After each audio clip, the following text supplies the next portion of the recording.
música pra mim? Boa noite, Kátia. Tô olhando, só um segundo. Ela adorou o vídeo. Obrigada.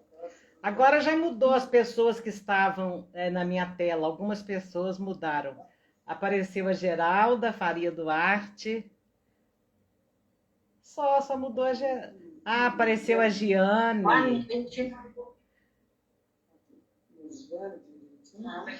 Instagram tá perfeito, tia Célia. Obrigada, querida. Boa noite, Célia. Boa noite, Nádia. Tudo bom, querida? Tudo. Então tá bom. Tudo esquemas. A Kátia apareceu, a Kátia aqui. Boa noite, Rose Claire. Nádia, sua Boa menina noite, tá em Rose. Petrópolis ainda? Tá? Passou bem de ontem pra hoje? Hoje eles não foram nem trabalhar hoje. Ah, tá, mas tá bem, né? Tá segura. É, por causa do problema lá. Boa noite, Brenda. Ah, que bom. De novo. É muito ruim, mas que bom que ela tá bem. Ô, Adriana, Tá bom. Graças a Deus, eles estão bem. Oi, tia. a minha tela do celular, tá toda escura, sabe? Deve ser falta de brilho, porque aqui tá perfeita a imagem. Tá bom aí, né? Tá, deixa eu esperar um pouquinho, porque pode dar um delayzinho, mas tá ótimo. Vou dar um brilhozinho aqui. Aqui, ó, deu. Deu você falando que aqui tá ótimo. Tá bom aí, né? Tá. Deixa eu esperar um pouquinho, porque pode dar um delayzinho. Vou dar um brilhozinho aqui. Aqui, ó, deu. Deu você falando que tá ótimo. Ana Lúcia Cardoso Bretas. Eu já fui na sua cidade, qual que é mesmo, Ana? Ô, Célia, você veio aqui em Belo Horizonte, você fez uma palestra numa sessão de psicografia. Tá. Lembrou? Sim, lembrei. Eu fui aí te conhecer com uma prima minha, foi onde nós pegamos toda Tá a força bom. que você tinha. Eu vi o seu sobrenome Bretas e confundi com uma menina que parece com você, que tem o sobrenome Patrus. Entendeu? Agora você imagina, eu fiz uma associação aí de pessoas, de sobrenomes que eu conhecia e pensei que era o seu. Mas não, você foi em Belo Horizonte mesmo. A outra foi em Tamarandiba, eu acho.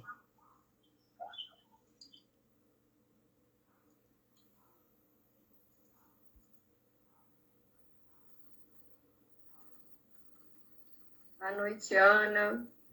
Boa noite. Lívia. Boa noite. Boa noite, gente. Boa noite, Ana Lúcia.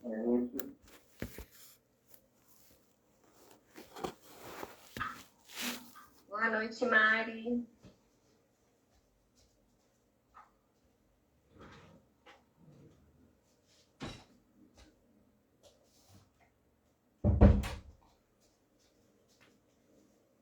Boa noite, Sônia. Ô, Nath, pode colocar.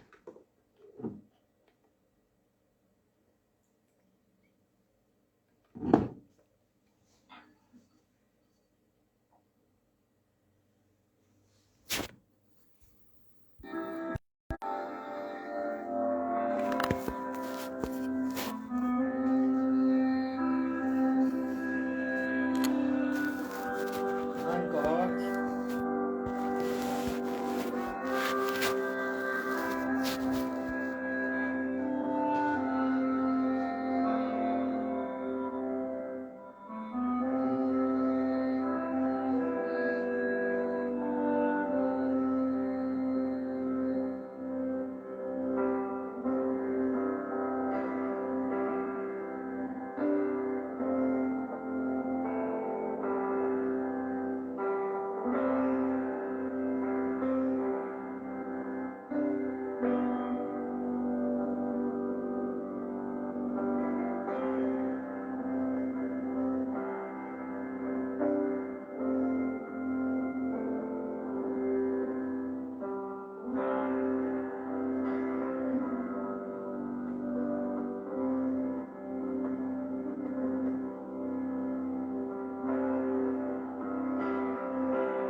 Senhor Jesus, Qual a sua dificuldade?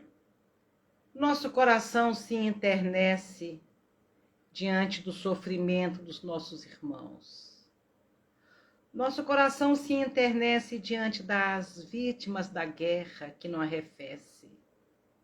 Se enternece diante das vítimas da enchente em Petrópolis, dos desmoronamentos de terra que voltaram a repetir. Nosso coração se enternece diante de tantos irmãos que ainda sofrem com Covid. Nosso coração se enternece diante de milhares de lares que não têm alimento. E nós, Senhor, aqui, no conforto das nossas casas, alimentados e alimentando os nossos filhos, nossos familiares, com nossa casa toda limpinha, não se ouve um tiro, uma explosão. Então, Senhor, nós queremos agora reunir toda a força do nosso coração para enviar para todos os nossos irmãos em humanidade as nossas vibrações de ânimo, de coragem, diante de tantas lutas. E prometemos, Senhor, que nós não vamos reclamar das nossas pequeninas dificuldades. Prometemos, Senhor, que se uma grande dificuldade nos alcançar, nós teremos a resignação necessária para sabermos que só acontece a cada um de nós o que nós estamos preparados para suportar. Então, Jesus, que as nossas vibrações alcancem a todos os nossos irmãos em humanidade. Fica conosco hoje, agora e sempre, que seja assim. Boa noite a todos. Vamos refletir sobre uma questão. Você é materialista? Você vai falar, não, eu sou espiritualista. E eu vi um conceito extraído do ensinamento de Kardec, que nós somos espiritualistas, nós nos dizemos espiritualistas, mas nós caminhamos dentro de uma visão, muitas vezes, totalmente materialista. Mesmo que sejamos espiritualistas, é um espiritualismo inútil, que existe em nós apenas como crença, e não como atitude de fato. E a causa disso está explicada para nós na introdução do Evangelho segundo o Espiritismo. Disse Kardec que quando a alma encontra-se mergulhada na corrupção do corpo, olha como que ele se expressa, na corrupção do corpo. O que é corrupção? É algo que estraga alguma coisa, né? Então, quando a nossa alma se mergulha na corrupção do corpo, a gente não tem condições de alcançar a verdade.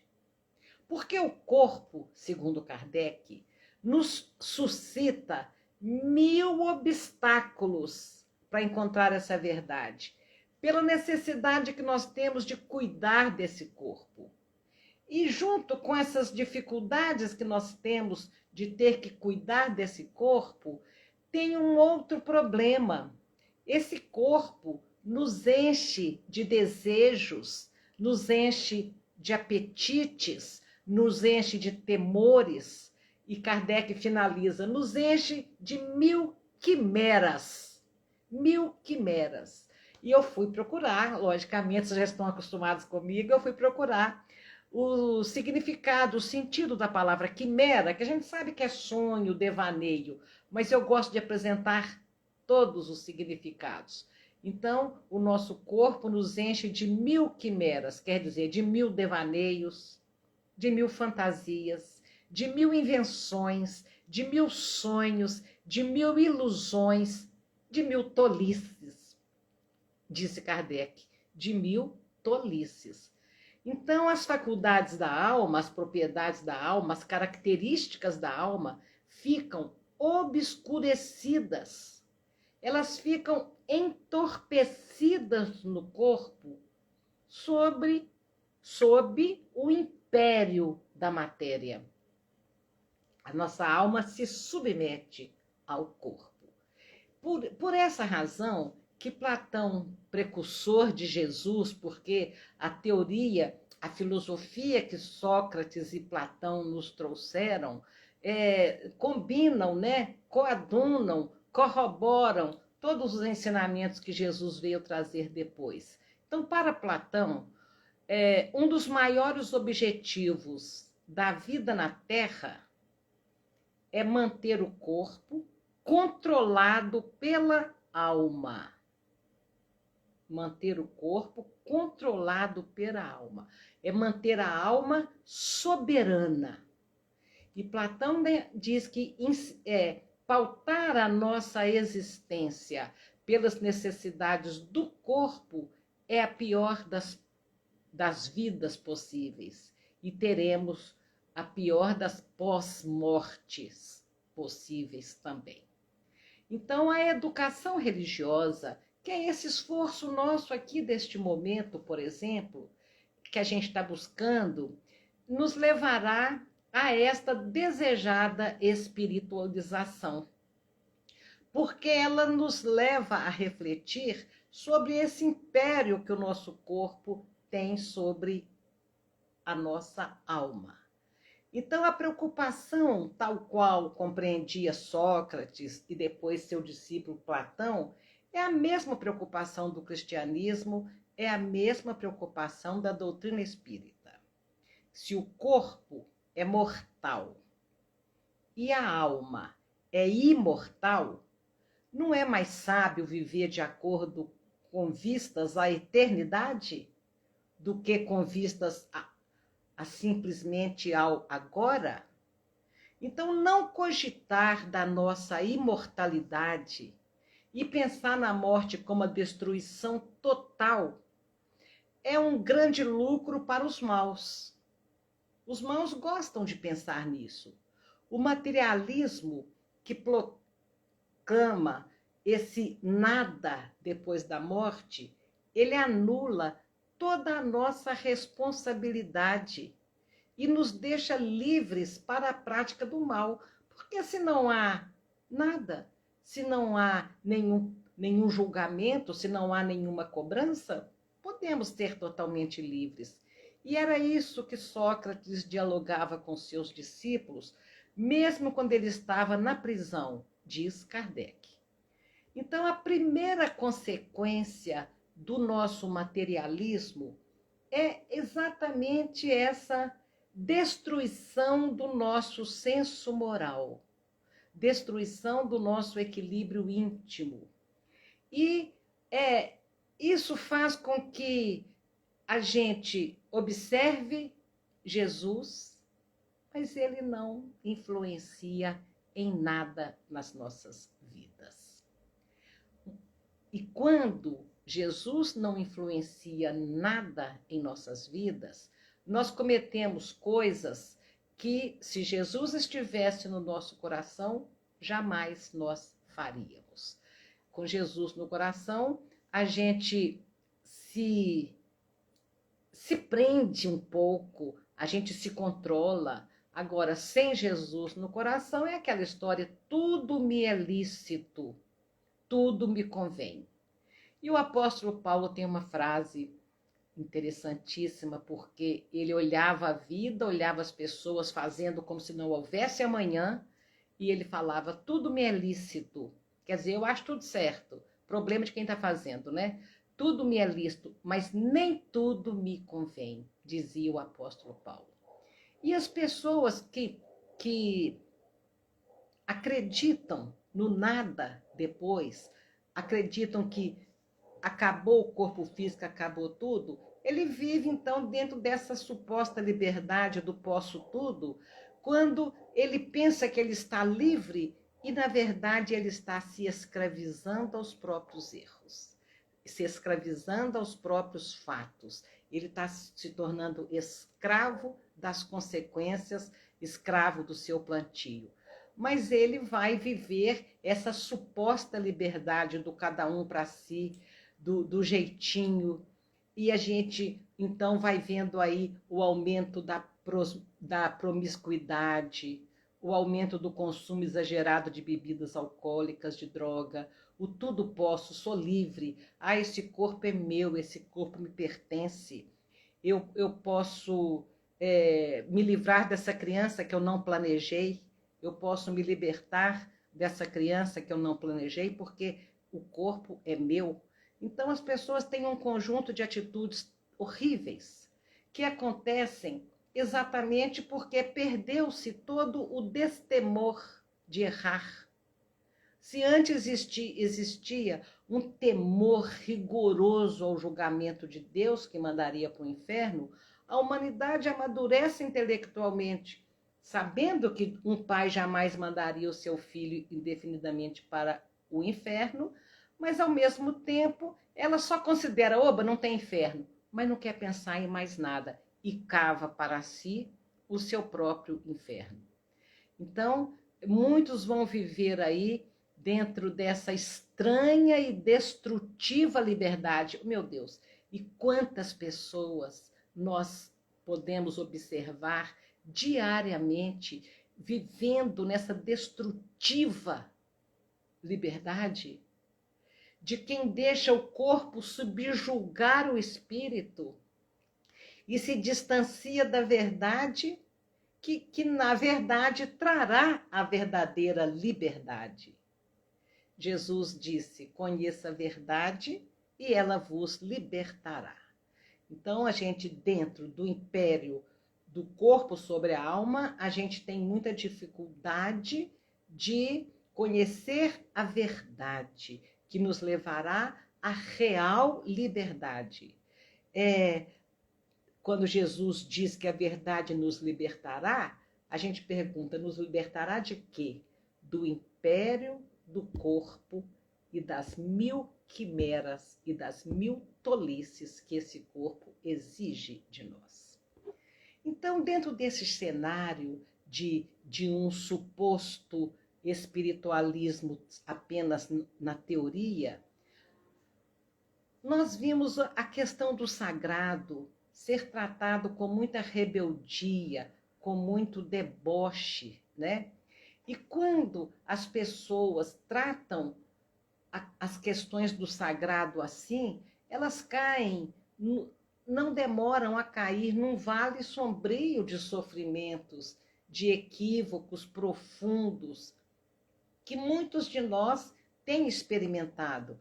Às vezes o nosso familiar, que está totalmente desinteressado deste processo religioso que tem nos melhorado, um pouquinho que seja, a cada dia, que tem nos apaziguado um pouco que seja, que tem nos equilibrado um pouco que seja.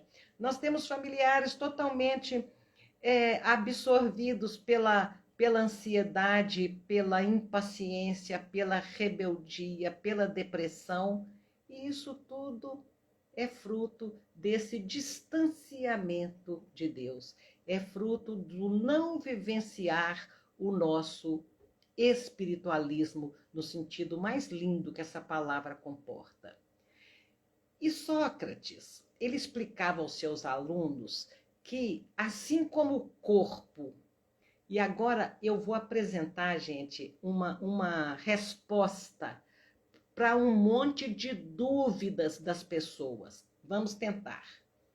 Sócrates dizia que assim como o corpo conserva os vestígios dos cuidados que ele recebeu e dos acidentes que ele experimentou, a alma também carrega traços evidentes do seu caráter, das suas afeições e de cada uma de suas atitudes. Tão incrível, porque Sócrates não estudava, pelo menos não conscientemente a questão do perispírito e do corpo perispiritual, que vai como um mata-borrão absorvendo as nossas atitudes e deixando impressas nele essas atitudes, né? Então, o Sócrates dizia que assim como o corpo tem as cicatrizes e as marcas, a alma também tem. Sendo a maior infelicidade que possa atingir o homem, Sócrates dizia que a maior infelicidade que pode atingir o homem é a de passar para o outro mundo com a alma carregada de crimes, carregada de equívocos. Que vale mais receber uma injustiça do que cometer. Essa é a grande questão. Por exemplo, se nós cometemos um assassinato, este crime fica impregnado, fica impresso no nosso psiquismo, como uma chapa de raio-x é capaz de registrar uma fratura. Então, no nosso psiquismo, fica impresso aquele nosso assassinato. E numa próxima existência, geralmente é numa próxima existência, aquela realidade do que ficou gravado se impõe num determinado momento, atraindo para nós o mesmo tipo de agressão. É uma questão de uma sintonia perversa que o mal que existe em nós se une ao mal que está solto por aí no mundo. Então, um infeliz um dia sai de casa, um malfeitor, ele sai de casa com a intenção de assaltar alguém e até matar, se preciso for, desde que ele consiga um dinheiro, um recurso para se drogar. Então, ele sai de casa com essa disposição. Hoje, nem que eu mate alguém, mas eu vou ter que arrumar um dinheiro porque eu tenho que me drogar.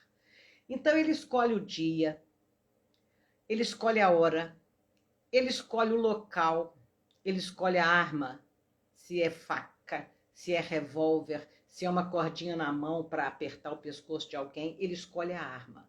Mas a vítima, ele não tem autoridade para escolher. Porque a força da vida afasta daquele local quem não tem que passar por esse tipo de experiência. Quem não tem um grande mal impresso no próprio psiquismo. E os que temos, podemos ser atraídos por aquelas circunstâncias, quer dizer, o fato aqui vai haver um crime, e a gente pode ser atraído pelas circunstâncias do passado, e o passado nosso é que nos leva àquela situação. Por essa razão que nós podemos falar que não existe, era a pessoa errada na hora errada, no lugar errado. Não. As leis de Deus não permitem. E Chico Xavier nos lembrava que os que passam para o mundo espiritual com a alma cheia de crimes, os que mais sofrem, que Chico dizia que eram espíritos que estavam plantando sofrimento para séculos. 300, 400 anos de sofrimento são aqueles espíritos homicidas, suicidas. É aquele que mata alguém e se mata em seguida. Os assassinos e os suicidas nem imaginam. Chico dizia, se eles imaginassem o sofrimento que os aguarda, eles jamais empunhariam uma arma. Então, não tem fé que existe um futuro. Essas pessoas não têm nenhuma crença relacionada ao futuro após essa vida. Então, os desmandos, os equívocos, os erros grassos são a primeira consequência do materialismo. Então, nós vamos encontrar na primeira frase do Evangelho segundo o Espiritismo, capítulo 5, item 14, aquele maior capítulo do Evangelho, Bem-aventurados os aflitos, nós vamos encontrar lá a seguinte frase, abrindo o item 14. A calma e a resignação de quem tem fé no futuro, fé na vida, fé em Deus, dão ao espírito uma serenidade que é o melhor preservativo contra a ansiedade, a depressão, o pânico e até a loucura e o suicídio. A calma e a resignação de quem tem fé no futuro, fé na vida, fé em Deus, dão ao espírito uma serenidade, que é o antídoto para toda ansiedade, depressão, pânico, loucura e suicídio. Então, esse é um fruto amargo do materialismo, porque falta calma, falta resignação de quem tem fé, a pessoa se sente absolutamente abandonada, nada na vida faz sentido e ela se entrega a essas emoções mórbidas a ponto de adoecerem de uma forma assombrosa, né, o seu psiquismo. Então, a loucura, a depressão, o suicídio, a ansiedade, esses estados desse adoecimento espiritual é a segunda consequência do materialismo. De um conjunto de dores por termos tido nossa fé roubada pelo materialismo. As ideias materialistas são os maiores estimuladores do suicídio. A pessoa pensa que não existe nada depois e ela se mata. A ideia materialista da covardia moral. E a privação dessa fé vai retirar a esperança, vai desconstruir toda a esperança. E a desesperança, esse desespero, trará a muitos a sensação de que não tem futuro, não tem uma luz no final do túnel. E isso vai projetar, consequentemente, no adoecimento psíquico, facilmente observado até por nós que não entendemos absolutamente nada de psiquismo humano.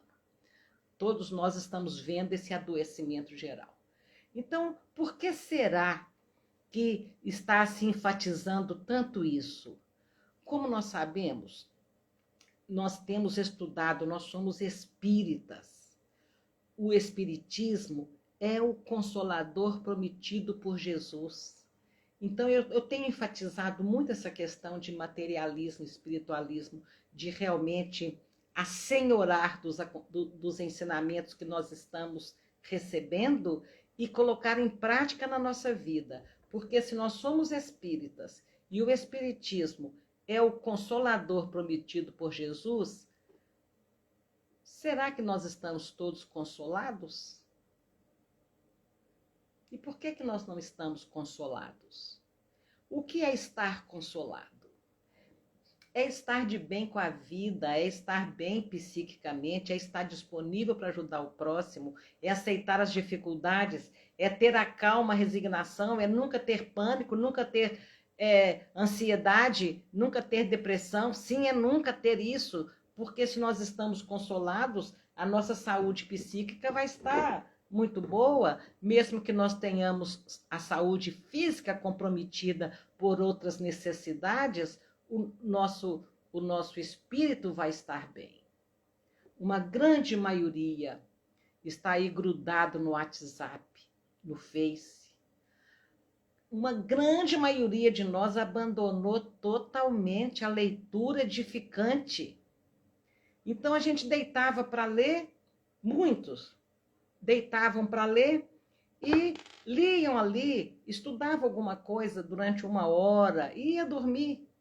Estava ali pronto para seguir com os amigos espirituais para aproveitar também bem a noite, prontos para servir, prontos para aprender, prontos para ser levado a colônias de repouso para aguentar o tranco da vida, porque a leitura edificante antes de dormir serve para isso. Mas a pessoa pega o WhatsApp ou o Face e vai dar uma última olhadinha. E quando ela percebe, ela já estava ali há 2 horas, passando tela, passando tela, passando tela.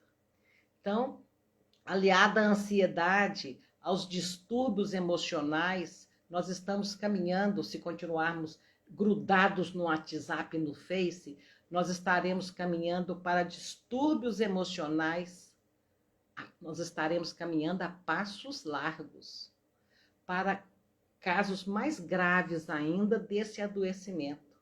Muitas pessoas estão se sentindo perdidas porque perderam as referências, perderam a bússola interior, não sabe para onde ir, então não querem ir a lugar nenhum. E a morte, às vezes, vai surgindo ali sorrateiramente, e uma pessoa conversando, de repente, ela fala, às vezes eu penso se não é melhor eu acabar com tudo. Nossa, ela está começando a pensar nisso, porque ela está ficando perdida. Então, aquele vazio, né, do materialista, mesmo que ele pensasse que ele era espiritualista, aquele vazio, né, que a pessoa, de repente, ela descobre que sozinha ela não vai dar conta de seguir em frente. Ela descobre que ela viveu até ali como se ela fosse um corpo, e como se esse corpo fosse eterno aqui, como se a única vitória que a vida nos cobrava e que nós desejávamos era a vitória do sucesso material, e que a força dessa pessoa, ela pensava que seria suficiente para ela conseguir isso tudo. Então chega um momento que esse corpo vai esgotar as suas possibilidades, por doença, por velhice, por desgaste, e ela vai ficar imaginando como que ela vai continuar a sua caminhada, e aí ela vai ter que buscar Deus.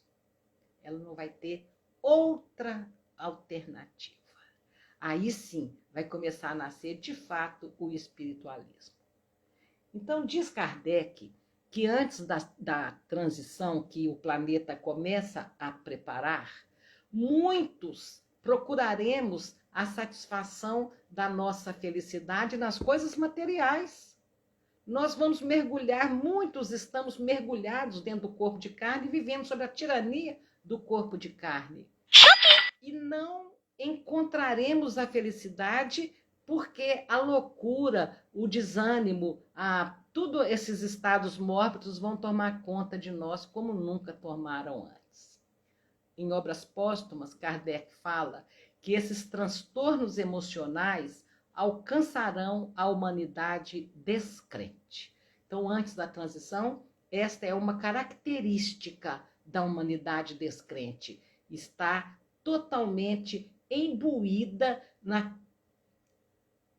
na busca dessa felicidade equivocada.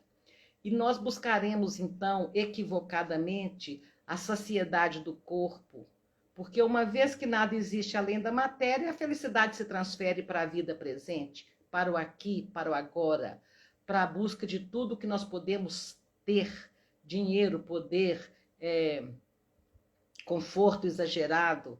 Então, as pessoas, nós nos incluímos, sedentos de espiritualidade, não encontraremos a paz, não encontraremos a serenidade de espírito nas coisas materiais. É a cegueira desse ateísmo camuflado que nos impede. E este é o cenário que a gente vivia até 2 anos atrás, uma grande maioria, que a pandemia veio para abalar esses alicerces da descrença. E a pandemia abalou e é notória a modificação do estado de espírito, da busca da espiritualidade pela fé, pela compreensão de Deus. Então, estava escrito há muito tempo, nós buscaríamos Deus pela dor ou pelo amor. E muitos de nós buscamos pela dor, mas é muito bacana, mesmo aqui entre vocês, eu sei que muitos de vocês estão buscando Deus, buscando as reflexões, buscando desenvolver a própria espiritualidade pelo amor à verdade, pelo amor ao conhecimento, pelo amor à vida, né? Pelo amor à vida. Uma coisa que caracteriza esses tempos de transição é a rebeldia. O que distingue agora, gente, é uma coisa que os enlutados deveríamos prestar atenção bem nesse ensinamento que Kardec nos traz, sobre a rebeldia. A rebeldia é uma característica de espírito atrasado. Então, todas as vezes que eu disser, eu não posso aceitar essa situação, eu não aceito ter perdido tudo nessa enxurrada, eu não aceito esse assalto, eu não aceito a morte de fulano de tal. Todas as vezes que eu caracterizar a minha rebeldia máxima, e isso não for uma crise passageira do susto que as perdas nos trazem, porque é natural, num primeiro momento, a gente ter essa reação intempestiva, mas com poucas horas ou dias a gente chega à conclusão que não é assim. Mas o que caracteriza um espírito atrasado é a revolta contra Deus. O que caracteriza um espírito atrasado é a negação da providência divina. O que caracteriza um espírito atrasado é acreditar que não existe absolutamente nenhum poder acima da humanidade. Então, isso são características dos descrentes. E depois, pela propensão instintiva para as paixões degradantes, para os sentimentos antifraternais, para a manutenção do orgulho, do ódio, do egoísmo, da luxúria, tudo isso vai ser resultado de nós rebelarmos e deixar a predominância do apego a tudo que é material. E agora vamos à questão mais séria para a gente encerrar as nossas reflexões de hoje. Quando nós nos apegamos ao que é material, o que acontece conosco? Nós nos apegamos assim. Os nossos pais, nós amamos os nossos pais e eles são corpos. Nós amamos os nossos filhos e eles são corpos. São nossos corpos. E a estes corpos dos pais, dos filhos e dos amores, nós nos apegamos. Por quê? Mergulhados neste corpo que nos limita, nós perdemos a percepção da nossa dimensão espiritual. Nós perdemos a percepção de nascer e renascer é um movimento natural, tranquilo, que acontece sempre, que acontece com todo mundo, e chegar e partir, tudo faz parte da vida. E a religião entra em nossas vidas para nos lembrar disso, mas nós apegamos ao corpo. Então, naturalmente, diante do que a gente está refletindo, nós vamos perceber que a morte é parte da vida, que estar morto é outro jeito de viver, já preconizava Platão.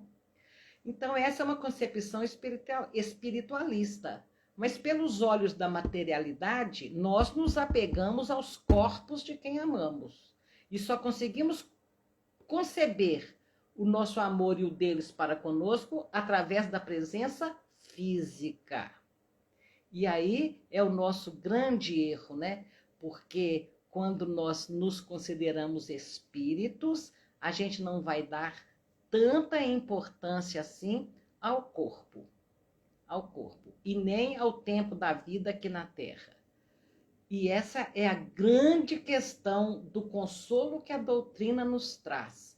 Somos espiritualistas, então vamos viver como tal. Estamos sendo educados para suportar a ausência dos corpos que nós amamos. E o que acontece quando a gente consegue enxergar que perder o corpo físico não é castigo, não é a maior tragédia da vida? Quando é que a gente vai poder continuar assimilando, né? Que um século aqui é como se fosse um segundo na eternidade. Então, não faz muita diferença ir embora hoje ou daqui a 10 anos, 20 anos, o nosso ente querido e antes de nós um pouco. A gente vai 30 anos depois e isso é um segundo. Nós temos muita dificuldade de compreender, de perceber essa noção de eternidade, né, que nós temos, de imortalidade que nós temos. Então, quando a gente é educado já pensando nisso, e aí vem a perda de um ente querido, a gente sofre, como todo mundo, mas sem desespero.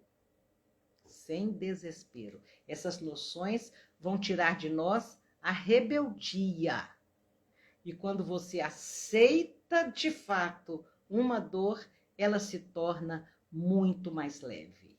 A calma e a resignação de quem tem fé no futuro, fé na vida, fé em Deus, nos dão uma serenidade que é o melhor preservativo contra o desespero da dor da perda. Sofremos sem desesperar. E isso é maravilhoso. Que Jesus nos abençoe hoje e sempre. Marta está por aí?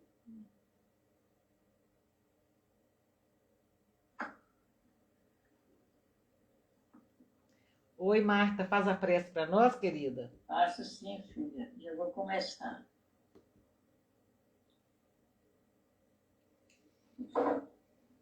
Deus, nosso Pai, que sois todo poder e bondade.